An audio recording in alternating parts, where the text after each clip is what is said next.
ಇನ್ನು ಅಂಬೇಡ್ಕರ್ ವರ್ಸಸ್ ಸಾವರ್ಕರ್ ವಿಚಾರಕ್ಕೆ ಸಂಬಂಧಪಟ್ಟಂತೆ ಪ್ರಿಯಾಂಕ್ ಖರ್ಗೆ ರಿಯಾಕ್ಟ್ ಮಾಡಿದ್ದಾರೆ.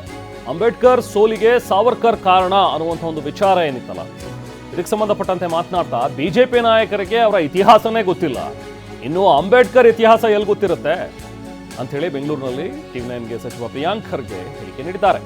ಸಾವರ್ಕರ್ ಸೋಲಿಸಿದ್ದ ಬಗ್ಗೆ ಅಂಬೇಡ್ಕರ್ ಹೇಳಿದ್ದಾರೆ, ಸಾವರ್ಕರ್ ಜೊತೆಗೂಡಿ ಸೋಲಿಸಿದ್ರು ಅಂತಲೂ ಕೂಡ ಅವ್ರು ಮಾತಾಡಿದ್ದಾರೆ.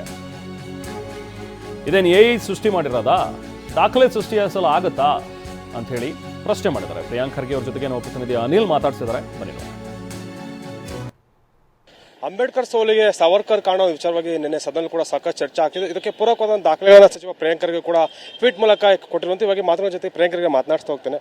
ಸರ್, ಸದನದ ಆದಂಥ ಒಂದು ಗಲಾಟೆಗೆ ಸಂಬಂಧಪಟ್ಟಂಗೆ ಟ್ವೀಟ್ನಲ್ಲಿ ತಾವು ಒಂದು ಮಾಹಿತಿನ ಹಂಚಿಕೆ ಮಾಡ್ಕೊಂಡು ದಾಖಲೆಗಳನ್ನು ಕೂಡ ಬಿಡುಗಡೆ ಮಾಡಿದ್ರೆ ಈ ವಿಚಾರವಾಗಿ ಮತ್ತೆ ಸದನದಲ್ಲಿ ವಿಪಕ್ಷಗಳಿಗೆ ಉತ್ತರ ಕೊಡ್ತೀರಿ ಅಂತ. ನೋಡಿ, ಅವರಿಗೆ ಅವ್ರ ಇತಿಹಾಸನೇ ಗೊತ್ತಿಲ್ಲ. ಮೊದಲನೇದಾಗಿ ಅಂಬೇಡ್ಕರ್ ಅವ್ರದ್ದು ಬಿಟ್ಬಿಡಿ. ಅಭಿ ಪಾರ್ಟ್ನರ್ಶಿಪ್ ಫರ್ಮ್ ಸ್ಟಾರ್ಟ್ ಮಾಡಬೇಕಾ ಅಥವಾ ಪ್ರೈವೇಟ್ ಲಿಮಿಟೆಡ್ ಕಂಪ್ನಿ ಸ್ಟಾರ್ಟ್ ಮಾಡಬೇಕಾ? ಕನ್ಫ್ಯೂಷನ್ ಯಾಕೆ? ಒಬ್ಬ ಎಕ್ಸ್ಪರ್ಟ್ ಜೊತೆ ಮಾತಾಡು. ಎಕ್ಸ್ಪರ್ಟಾ? ಎಲ್ಲಿ? Boss Vala. B the boss.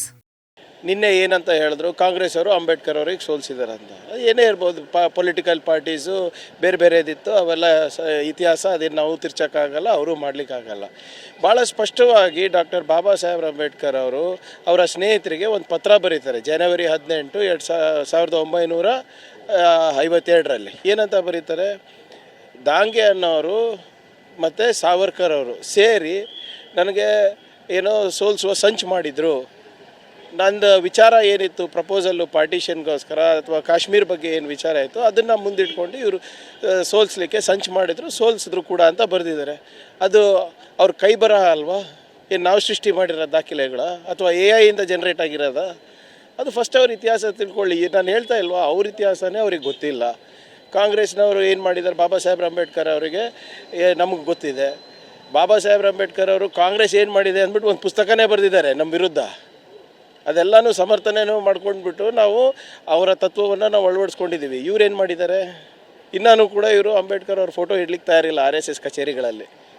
So ಅದಕ್ಕೆ ಇವರಿಂದ ಕಲಿಯೋದು ನಮ್ಮ ಹತ್ರ ಏನಿಲ್ಲ. ನಿನ್ನೆ ರಾಜೀನಾಮೆ ಕೊಡ್ತೀನಿ ಅಂದ್ರಲ್ಲ, ನಾವೇನಾದರೂ ದಾಖಲೆಗಳು ಕೊಟ್ಟರೆ ರಾಜೀನಾಮೆ ಕೊಡಿಸಿ.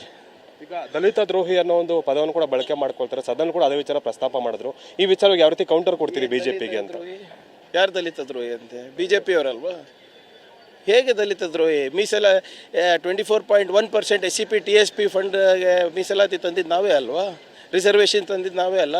ಸಂವಿಧಾನದಲ್ಲಿ ಅವಕಾಶ ಪ್ರತಿಯೊಂದು ಸಮಾಜಕ್ಕೂ ಕೊಟ್ಟಿರೋದು ನಾವೇ ಅಲ್ವಾ? ಸಂವಿಧಾನ ಬರಿಬೇಕಾದ್ರೆ ಎಲ್ಲಿದ್ರಿ ಇವ್ರು? RSS BJP ಅವರು ಇದ್ರಾ? ಕ್ವಿಟ್ ಇಂಡಿಯಾ ಮೂವ್ಮೆಂಟ್ ಮಾಡ್ದಾಗಿದ್ರ? ಸೈಮನ್ ಗೋಬ್ಯಾಕ್ ಘೋಷಣೆಯಾಗಿದ್ರ? ರೌಂಡ್ ಟೇಬಲ್ ಕಾನ್ಫರೆನ್ಸ್ ಆದಾಗಿದ್ರ? ಸಂವಿಧಾನ ಬರಿಬೇಕಾದ್ರೆ ಇದ್ರ? ಇಂಡಿಯಾ ಪಾಕಿಸ್ತಾನ್ ಯುದ್ಧ ಮಾಡಬೇಕಾದ್ರೆ ಇದ್ರ? ಇಂಡಿಯಾ ಚೈನಾ ಯುದ್ಧ ಆದಾಗಿದ್ರ? ಎಲ್ಲಿದ್ರಿ ಇವರೆಲ್ಲರೂ? ಇವರೆಲ್ಲ ಪುಕ್ಕಲರು. ಯಾವತ್ತೂ ಕೂಡ ಮುಂದೆ ಬಂದು ಏನೂ ಮಾಡಿದವ್ರಿಲ್ಲ. ಬರೀ ಹಿಂಗೆ ಬಡವರಿಗೆ ಈ ಧರ್ಮ ರಕ್ಷಣೆ ಗೋ ರಕ್ಷಣೆಗೆ ಮುಂದ್ಬಿಡ್ತಾರೆ. ಇವ್ರ ಮಕ್ಕಳೆಲ್ಲ ಯಾರೂ ಇಲ್ಲ. ನೋಡಿ ಎಷ್ಟು ಜನ MLA MLC ಮಿನಿಸ್ಟರ್ ಮಕ್ಕಳು, ಯೂನಿಯನ್ ಮಿನಿಸ್ಟರ್ ಮಕ್ಕಳು, MP ಮಕ್ಕಳು ಗೋ ರಕ್ಷಣೆ ಮಾಡ್ತಾರೆ. ಎಷ್ಟು ಜನ ಧರ್ಮ ರಕ್ಷಣೆಗೆ ಇಳಿದಿದ್ದಾರೆ? ಎಷ್ಟು ಜನ RSS ಶಾಖೆಗೆ ಹೋಗ್ತಾರೆ? ಎಷ್ಟು ಜನ ಇಲ್ಲಿ ಬೆಳಗ್ಗೆ ಎದ್ದ ತಕ್ಷಣ ಗೋಮೂತ್ರ ಕುಡಿತಾರೆ? ಕೇಳಿ ಅವರಿಗೆ. ಕೂಡ ಸಚಿವ ಪ್ರಿಯಾಂಕ್ ಖರ್ಗೆ ಅವರ ಸ್ಪಷ್ಟವಾದ ಮಾತು. ನಾನು ದಾಖಲೆಗಳನ್ನು ಕೇಳಿದ್ದು, ದಾಖಲೆ ಸಮೇತನೂ ಕೂಡ ಟ್ವೀಟ್ ಮೂಲಕ ಅವರಿಗೆ ಉತ್ತರ ಕೊಟ್ಟಿದ್ದೀನಿ. ಈಗ ಬಿಜೆಪಿ ನಾಯಕರು ಯಾರು ರಾಜೀನಾಮೆ ಕೊಡ್ತಾರೆ ಒಂದು ಪ್ರಶ್ನೆಯನ್ನು ಕೂಡ ಮಾಡ್ತಾ ಇದ್ದಾರೆ. ಕ್ಯಾಮರಾ ಪರ್ಸನ್ ವಿನೋದ್ ಜೊತೆ ಅನಿಲ್ ಕಲ್ಕೆರೆ, TV9 ಬೆಂಗಳೂರು.